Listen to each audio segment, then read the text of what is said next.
I'm Brayden, and I feel like before we really get started, I'd like to give you a bit of background about myself, and then we can go over sort of basic ground rules for discussion. And the goal here really is to sort of understand the process of finding common ground on the issue of guns.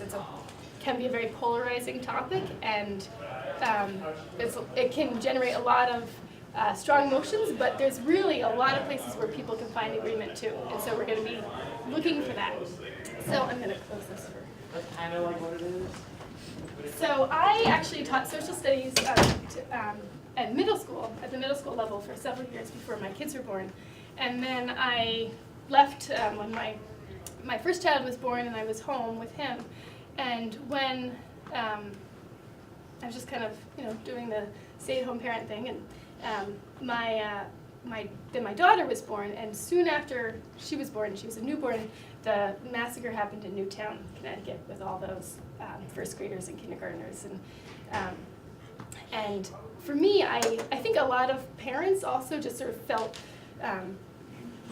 horrified, but I also had a hard time moving on because at the time my mom and stepfather lived there, and so I'd been to this playground where these kids had played, and I just couldn't quite get past that, and I kept coming back to this idea of like Aurora, the shooting at the Aurora movie theater had happened 2 months before that, I think, and I just felt like, why do we expect anything to change if we don't do anything differently?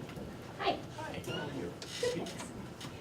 And so I just started, I hadn't really paid too much attention to gun laws before, but I just started reading all the newspaper articles that were coming out at the time, and starting to realize how many loopholes there were in our gun laws that made it just pretty easy for someone who shouldn't have a weapon to get a weapon. And I just thought, wow, that's a lot of, it seems like they should be stronger.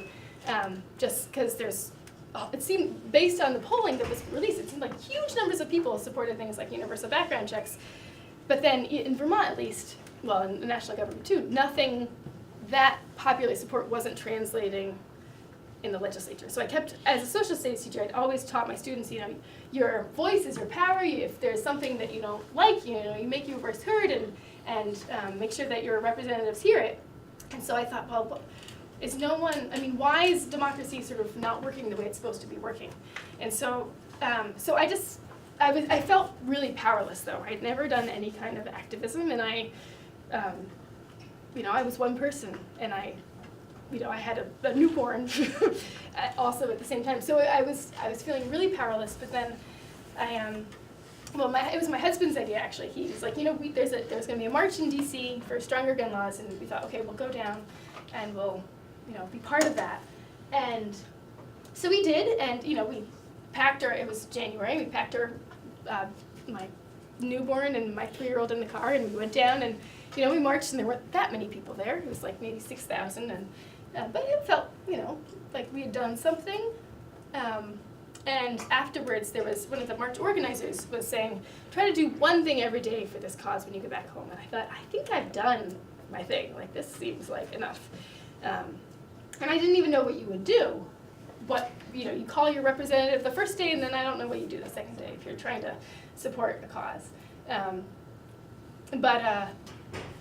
But when we drove back home via my mom and stepfather's house, and in Newtown, they had these, on the main street, they had the telephone pole, each one had one, it ended up being 26 handmade stars, and I just thought, these people don't get to be done. I don't see why I should get to be done. So I should figure out what I can do so that this really polarizing issue can get to a place where we can actually make progress on it. And just sort of I was like, okay, I'll just find whatever organization is working in Vermont to support, keeping guns out of the wrong hands, and I'll do data entry or I'll volunteer, whatever they need. But then I looked, and there was nothing. There was no organization. And so I was kind of at a roadblock there, but then someone said, well, if you start an online petition, and I thought, wait, no, I can start an online petition. And so I did that, and it started generating signatures, and then it was through moveon.org, and they had this automatic response after you've hit a certain number of signatures that says, what's your plan to deliver the petition? And I thought, it's an online petition. It's going to just magically go to go to the representatives. But, they're saying, no, really, you should have Would a Nicole plan. Deno, Caleb Garland, Zoe McFadden please come to the attendance office? Zoe McFadden, Caleb Garland, Nicole Deno to the attendance office. Thank you. And so then I was saying, you really should make a press conference at the State House, and I had never been to the State House. I'd never been to a press conference, but I thought, okay, this is about democracy working the way it's supposed to be working. There's all these people that signed this petition that want, guns to be kept out of the wrong hands, and so what should I do? And so I just thought, okay, I'll just do this, even though I don't really know what I'm doing. I'll just schedule a press conference, and about 100 people showed up, which was fabulous. But that one little thing wasn't going to do anything, and so afterwards, a group of us sat down in the State House cafeteria. Actually, I should back up and say that there was I spoke at the press conference. My daughter was strapped to me, and a reporter came up to me afterwards. I thought, oh, it's a reporter, I have to sound smart. And the first question he asked was, what's your reaction to the fact that this has no chance of going anywhere? It's like, okay, all right. So I can, that was my big reality check. But then a group of us sat down in the cafeteria in the State House afterwards and just sort of talked about, okay, to actually make our voices heard and to help other people make their voices heard, we really need to have an organization. And I thought, okay, I need to have a spreadsheet that has name, town, and email address. And because I was the one that wanted the spreadsheet, I ended up being the president of this organization that came out of that meeting. And so it was just sort of a series of, I just sort of said yes to a bunch of things, and then I ended up in a place where I did not expect to be. But what it enabled me to do was, I really felt strongly about how we needed to find common ground. That there was definitely people who were anti-gun, and I was saying, no, there's no room to be anti-gun. We need to be talking to each other. We need to have all sides talking. And I wish, we were told to go here. Oh, come and let's see. See there, there's two seats over there.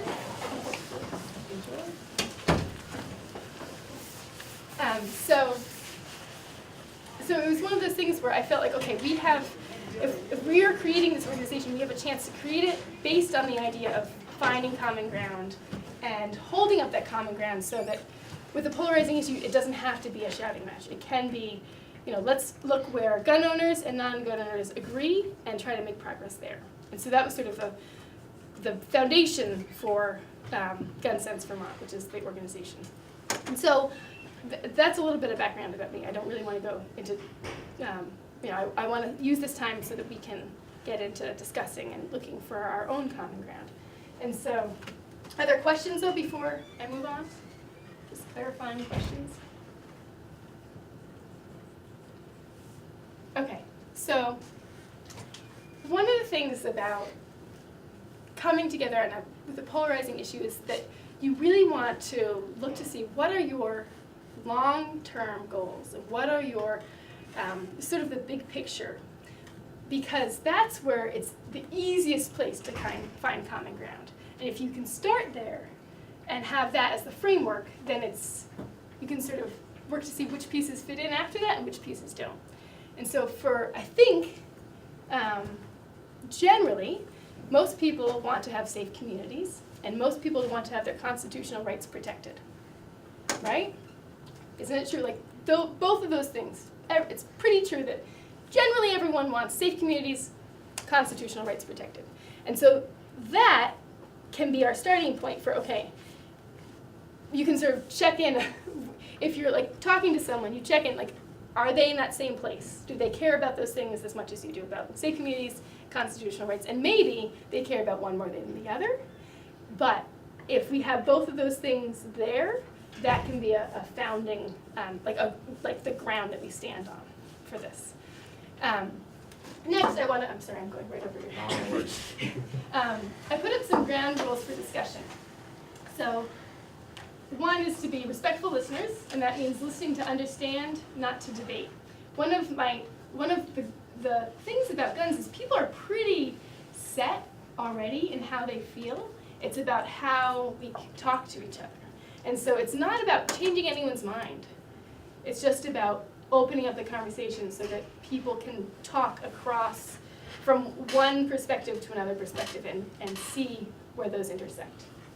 So listening to understand, not to debate. Number 2, if you're pointing out problems, focus on the idea, not the person who said them, or try to keep it based on ideas, not personal attacks. And then the most important thing is assume everyone has the best intentions. Assume that if someone is standing up really strongly for Second Amendment rights, assume that they also care when people die by guns. You can't, you want to make sure that you are assuming the best. If someone is saying, I want stronger gun laws, don't assume that they want to take guns away. That you want to assume the best, because that gives everyone the safe place to talk. And you want to make sure that, I want to make sure that when each of you is making your voice heard, that you are supported with whatever your opinion is. So let's see. Okay, so just to give you a couple examples of times when I was, talking with someone and we were working towards finding common ground together. And then we'll open it up and see where we all are as a group.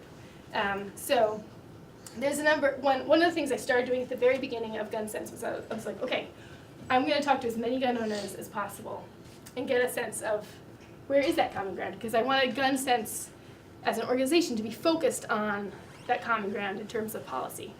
And so I talked to people online. I talked to gun owners that I knew already. And a lot of things, the generalization of most of those conversations, not the online ones, but the in-person ones were, well, I don't want gun control, I don't want stricter gun laws. But yeah, of course, universal background checks. Of course I'm for that, everyone's for that. And so I thought, okay, that's a place where there was a lot of common ground, it seemed. But then I also had conversations with someone it turned out he was a lobbyist for the gun lobby, but it wasn't clear at the time when we were emailing back and forth if that's the case. But I was sort of going back and forth of, okay, do you support, how about this measure? How do you feel about having a law? He didn't support universal background checks because he felt like it was going to lead to a registry. And I was like, well, what about the Mansion to Me bill, which was the bill that was proposed at the national level, and it has written into it that it won't be used as a registry. And he's like, well, I don't believe that the government would follow that. And so that was a place where, okay, we discussed it, we did not have common ground there, but we were able to keep the conversation moving and say, okay, if we can't check that box, but that's okay. And so I think that if you can take the emotion out of it, basically you're looking for, here are all my ideas about the topic. Here are all your ideas about the topic. Are some of them the same? And then wherever you find that commonality, that's where you can sort of build a base to say, well, okay, what makes sense? The Gun Owners of Vermont is a group that's a group active in the state, and we don't agree about most things, but Gun Sense Vermont and Gun Owners of Vermont, but we do see eye to eye about the importance of the suicide prevention program that they're running. It's in gun shops and helping sort of basically give some educational materials to gun shop owners so that they can recognize if someone is potentially suicidal, if they're only buying the gun and they don't need cleaning supplies, or there's certain behavior that is presenting red flags. And so we're both very much supportive of that. And so that was a place where we were able to find common ground, even despite the fact that there's a lot of things that we also disagree about. So, just so I can figure out how best to approach this, can I get a show of hands of the 3 categories are, this is not going to pin you down too much, but I generally feel like gun laws are fine the way they are. I generally feel like there should be stronger gun laws, or I need more information as the 3rd option. Okay? Any questions about that? Let's start with I need more information. Who feels like they need more information or they're already set? Okay. Who feels like that generally gun laws are fine the way they are? Okay? And who feels like, generally I feel like there should be stronger gun laws?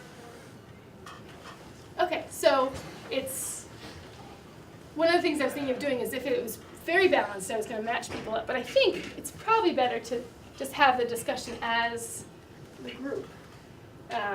And then we can shift later if that makes sense. But so let's, I feel like I keep wanting to write on that because I taught a while ago and I didn't have a whiteboard. I would write on a whiteboard, not a smartboard. I wanted to keep track of, I think I might. Would you like us to go get a computer so then you can write on it? Do I just write on it then? Yeah, you just hook it up and then. Okay, yeah, that'd be great. Thanks. Technology, it's exciting. Okay, so, well, I'll just keep a bit of a running list, but what do you, so in terms of, let's start with, let's see what's the best way to frame it. If we have, so is there anyone who doesn't sort of have that feel like, okay, you can put me into the category of those long-term goals of safe communities and constitutional rights being protected? Do we have just general agreement on that, those two things? Okay, so let's start with, how do you feel like is the best way to keep constitutional rights protected? And let's start there. I mean, I guess keep like the same rules with guns, but like you said, the background checks, like I guess wouldn't hurt anybody, or like their rights to have guns. They wouldn't hurt any, or what? It wouldn't hurt like their rights to have guns. As long as you're a law-abiding Yeah. citizen. Okay, all right, that's a great start. By keeping to the Constitution, not trying to like change it or like make laws that counter the Constitution. Right, okay, so keeping to the Constitution, don't try to change it, don't try to make a law that will go against it. It's good. Did you ask I something? think shall not be infringed is very direct and very straightforward, and it doesn't discriminate which type of firearm we're talking about. Okay, so making sure that it's a general statement, that it's covering all firearms. Okay, it's good. I'm gonna write these down so I don't forget it. I'll do it over here. All right, so we have no laws against the Constitution.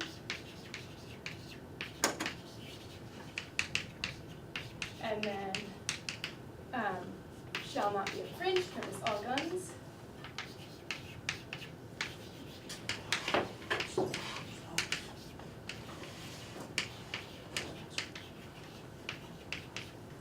Now this idea that, what's your name? Sorry. Mason? Mason? Yeah. So the idea that, drawing the line between law-abiding gun owners and non-law-abiding gun owners, like how do people feel about, does the Constitution protect the right of someone who's a criminal to own guns? Like where do you stand on that? I'm going to say it does, You because think so? it does not specify by the person, and it doesn't specify by the firearm. Okay, so then any background check then wouldn't work for you in your mind? Correct. Okay. All right, so that's one. That's definitely a very straightforward, just like boom, boom, boom. This is how it works, nice and clear.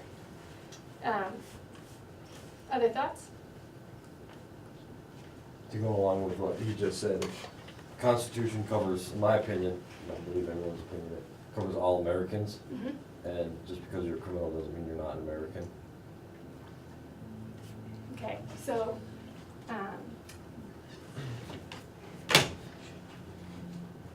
there's the idea it covers all Americans,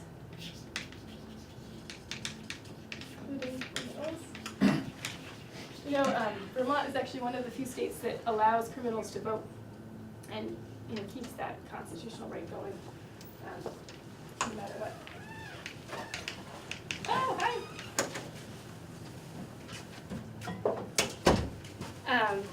All right. Other thoughts?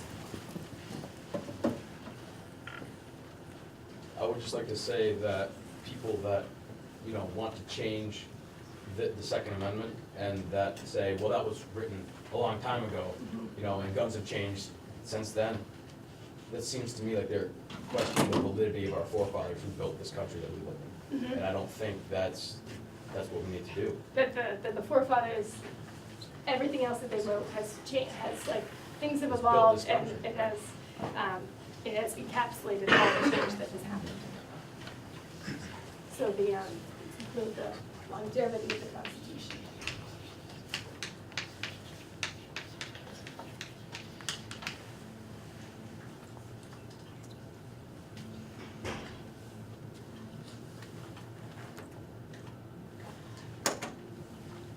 I think there should be like a defined line, like whether, I mean, it depends, like, if someone has like criminal actions with a gun already, like there should be a line whether, like they should have to have it like maybe suspended or something like that, like the right to bear arms. But I know how the Constitution like goes for like all Americans and that everyone is American, I guess, like in America. So, I mean, it could go either way, but there should just be like a line whether you can own them or not, with criminal intent, I guess. Mm-hmm.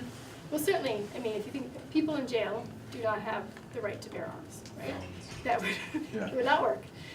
So there definitely, there is a line as of, you know, as of the way things are crafted right now. There's a federal law that prohibits certain people from possessing weapons. And there are, I think, 14 different categories that are laid out, like fugitives, domestic abusers, you know, convicted felons, and the Vermont legislature voted, we were the only state that didn't have a state law allowing state officials to prosecute until just a couple of years ago. And so when they did it, they actually made the categories more narrow than the federal government does. It was focused on not just convicted felons, but convicted violent felons. And so, you know, there's definitely different ways to draw that line. Thank you very much. Yeah, I'm gonna just go try to grab a teacher computer. Oh, okay. Because I gotta get a computer that'll have the application to use the smart board. Okay, great. So I'll try to be back as quick as All right. possible. I'm No, sorry. I mean, that's fine, that's fine. Take your time. Okay. And so part of maybe our discussion is where, you know, people might see different places. Is it okay if I come over here and just see this beautiful part of the board? Part of it might be where we draw the line of who can have it, who should be able to possess it. The worse the crime, the more excessive background check is. Yeah, so like the idea of the worse the crime, the more excessive the background check is, you could create sort of a sliding scale. And so let's say, so we have who can possess weapons.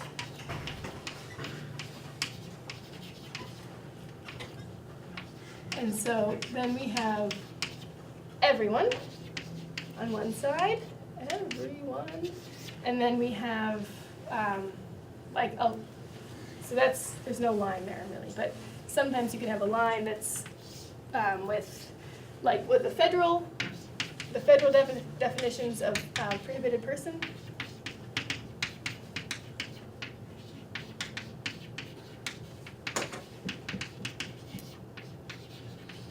You can have the state of like Vermont's definition, so more focused on violent rather than as many categories as they have here. Another category that came up in the discussions in the legislature was the people who have been adjudicated by a judge as a danger to themselves or others. And so not just, you know, mentally ill, but like mentally ill to the point of having to be in a courtroom with a judge who's adjudicating them. And so that was another piece that was included in the Vermont definition. So a danger to themselves.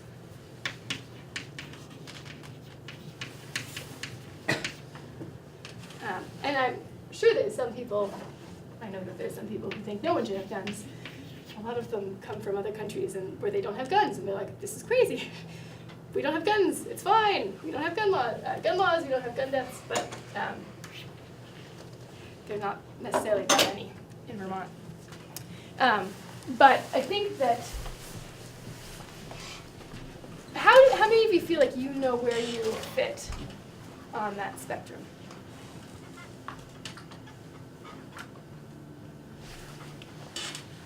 Okay, so let's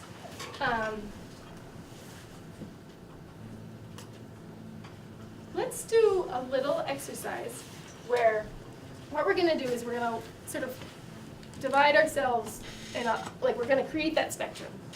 And I think that I'd like everyone to hear the reasoning behind each position and see if we can see what's a common thread of common ground here. Does that make sense? So I'm gonna have you guys line up, and then based on where you are, I'm gonna have you discuss within the people that are near you, and then sort of present, okay, what is it that we think, why are we standing where we are? And I think I'd like to draw another line. Well, if anyone wants another line in here, like this is a pretty big jump to know, and I'm going to put this right here actually. But you know, if you feel like there should be stricter, like based on DUIs or anger management, I don't know. You could, if you are someone who wants there to be more, because I think it is about who is possessing the gun makes a big difference. And so if you feel like there should be more restrictions about who can, maybe unrestricted if you're not, like if you're a law-abiding citizen, you know, maybe none of this is affecting you. But let's just see where, let's just try this out and see how it works. Just a quick question. Yes. Are we talking about guns in general, or are we talking specific calibers? No, I think guns in general. Okay. Yeah, I mean, I think let's just do. I know there's a big thing with assault rifles and stuff. Yeah, I feel like it makes more sense to focus on the person, you know? Yeah, and not necessarily the development. Hi, sorry to be late. Can I come in? Yeah, come in. So let's have those, let's see, I think we're gonna go across in a diagonal, right? So those who feel like everyone, let's go be as, you know, you can argue that even the criminals in jail, if you'd like, should have weapons. That's all the way over here, and then then maybe about here, we'll do based on the federal definition of prohibited person. So let me go through what that is. So that's like any felony, different kinds of domestic abuse, fugitives, those who are deemed, it has horrible language in it, but it's like mentally incompetent. And I wish I could come up with all of them, but generally, the federal definition, that's what's already in law saying these people are prohibited. Hey. Is Caleb Garland here? He went down to the attendance when he was called. And then a little bit over, we'll have the Vermont definition that's a little bit more narrow and focused specifically on violence. And then, I'm coming right into the camera. Okay, I won't make it diagonal. We'll just go straight across. And then, if you feel like there should be more restrictions than there are right now in terms of who can possess. Okay? Does that sound? Anyone need clarification? Okay, so let's start there, and then I'll give you more instructions once we get to your response.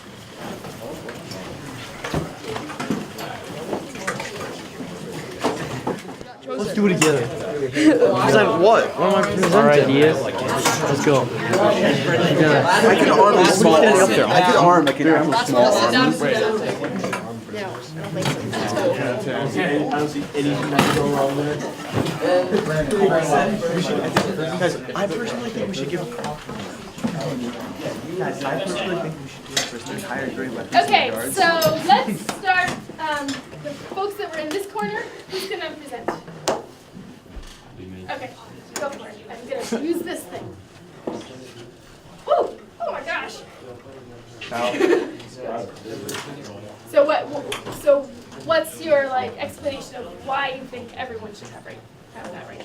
So it seems like Hey, shh, quiet, please. people talk about guns in prisons and such. The correctional officers don't carry guns, so it's highly unlikely that a cellmate in the cell is going to have a gun. Any person in the place is going to have a gun. So as far as like everyone having a gun, and people are afraid that people in prisons and jails are going to have guns, I don't think that's something you have to worry about. Because they wouldn't have access. Correct. Okay, so then, do you feel like it's constitutional that they don't have access? It's constitutional that they have the right to own a gun, but they don't can't have get one. exactly. Okay, so then that's interesting because then that I feel like then the question of access is a sort of another spectrum that we could discuss after this. Right. Okay, so so we have the Constitution applies to all. Constitution applies to all. Oh, this is funny. Spelling wrong. It's delayed. Okay, and those who are most dangerous would not have access. Is that sort of Yes. part of it? Okay.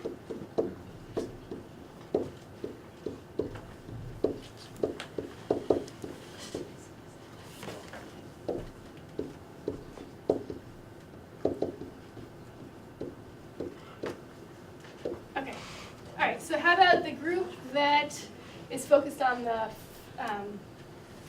I kind of switched the order of federal and Vermont. Sorry, it would have made more sense to have Vermont first.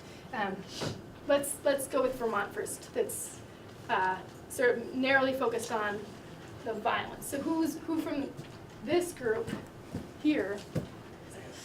Yes. So I guess. Vermont one. Yes. Vermont. So Yeah. I guess the Vermont one, I like that one because people who could hurt others for themselves with firearms should be able to have access to guns. Okay.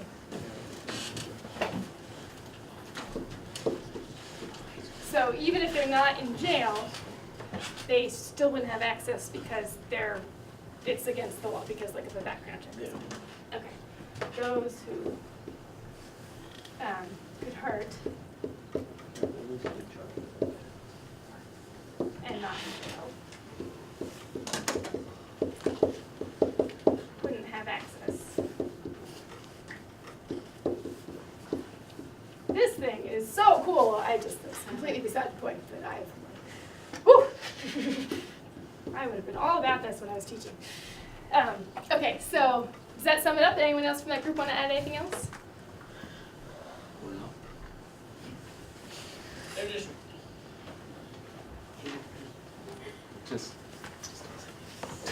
Okay, we'll move on. So, the federal definition of the prohibited groups. Like if you're in jail and you got out of jail, you shouldn't have access to guns. Quiet, please. You shouldn't have the access to guns for you're in jail for the first, but like if you're in jail for like armed robbery or like intent to hurt, to harm, like you shouldn't have access to one. Okay, so it's sort of very similar to this one. Yeah. Okay, great. We'll just put those two together. All right, and then yes. You want to add something? Not as much add as just make a comment.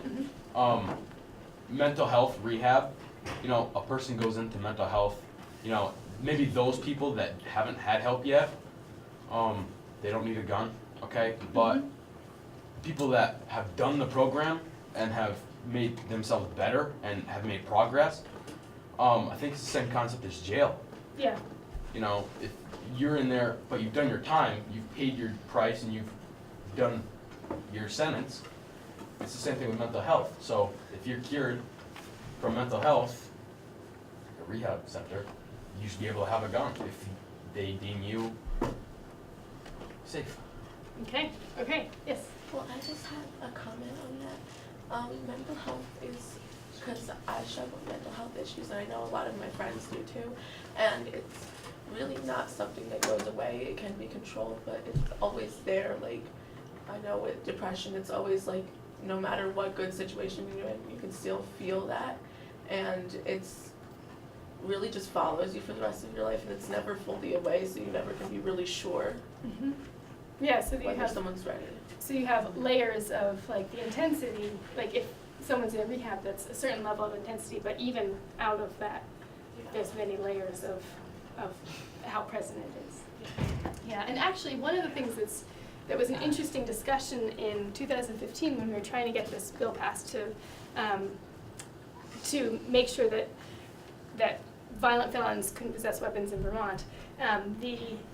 The piece about those who've been deemed a danger to themselves or others by a judge, we spent a lot of time on that piece of how someone would get their gun rights back afterwards. There was a lot of debate about how many years, and then what the application process back to prove that you are, safe again, that you are no longer a danger to yourself. And so it was a really interesting conversation. But that was allowed. If you completely make a law and completely rule that possibility out of them getting it back, Right. I guess that's where the argument's gonna fall. Yeah, that's a great point. That you and they have the same things with expungement laws. Is like if you've committed a crime, but then a certain amount of time has passed, and there's certain your behavior has changed so much that you can have that crime expunged from your record. And so it works in the same way from the criminal standpoint too. One thing I'd like to just say, and I'm not attacking anyone's ideas that were brought to the state, but I was wondering why Vermont would want to make it illegal for felons to own firearms, because the federal government already mandates that, Mm-hmm. and the federal government obviously, when they make a law, that's all 50 states have to follow that law. Right. So that's just one idea that it's Yeah. almost like we're wasting time when we could be solving another issue. I further. think that makes sense in a certain level, but then the reality of the situation is that if the federal law for guns is supposed to be enforced, it's supposed to be enforced by the ATF, but they're really focused on things that are going between states, not things that are just in Vermont itself. So what the case before was that a lot of times law enforcement would sort of send if they came across a felon who had possession of a weapon, they would send it to ATF, and the ATF wouldn't be able to follow up because they don't have enough staffing. They were too understaffed, and so the practicality of it was that it wasn't happening, it wasn't being enforced because of the way that it was, and so one situation would be to fund the ATF better, but you don't have control over that anymore. And so then the other piece of it is that, in theory, like the federal government has all these prohibited categories of people that shouldn't have access to weapons. And so if we could enforce, like a lot of times for me at Gun Sense, I get that argument of like, we just need to enforce the laws. And from my perspective, this is about enforcing. It's enforcing that law that says these people shouldn't have access, and so saying everyone should be required to have a background check to make sure that they are not in that prohibited category. In my mind, that's about enforcing that law. What is ATF? Oh, sorry, good question. Alcohol, ATF. tobacco, Alcohol, firearms, and tobacco. explosives. Thank you. Alcohol, tobacco, firearms, and explosives. So it covers all that. And so, yes.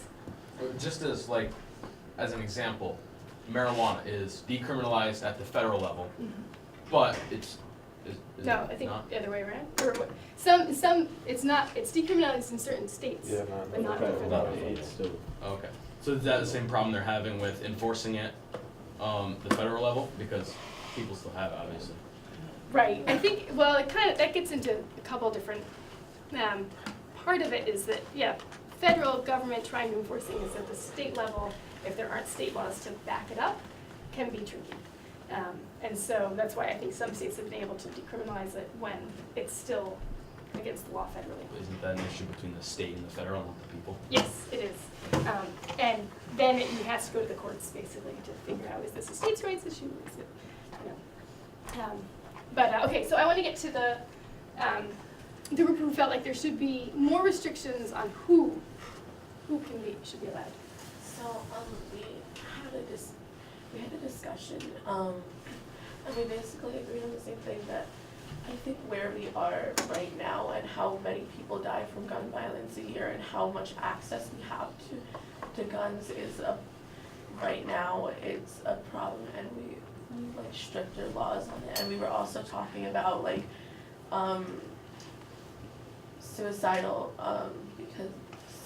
because a lot I've known people who have committed suicide because they had access to a gun and they had that mental issue, and I've known people who have tried, and I've also victims of hate crimes that have access to guns. And last year my school had a ceremony after the Orlando shooting, and a lot of people came out from that were victims of it, and they were talking about it, and it was a really powerful ceremony, and it really opened my eyes to like where we are today, as how much freedoms we have to bear arms. And it's just, I think we do need stronger gun laws, and that's basically what we discussed. Okay.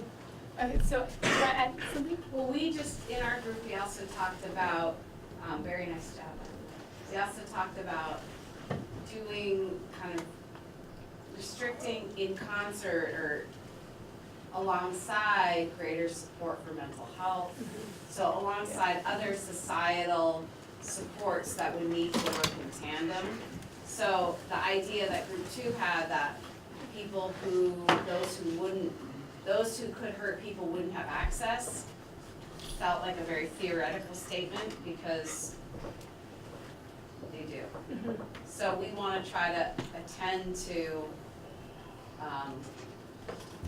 putting a system in place to restrict access while also supporting the huge numbers of people in need, economically, through mental health supports, and through other kind of structural systems.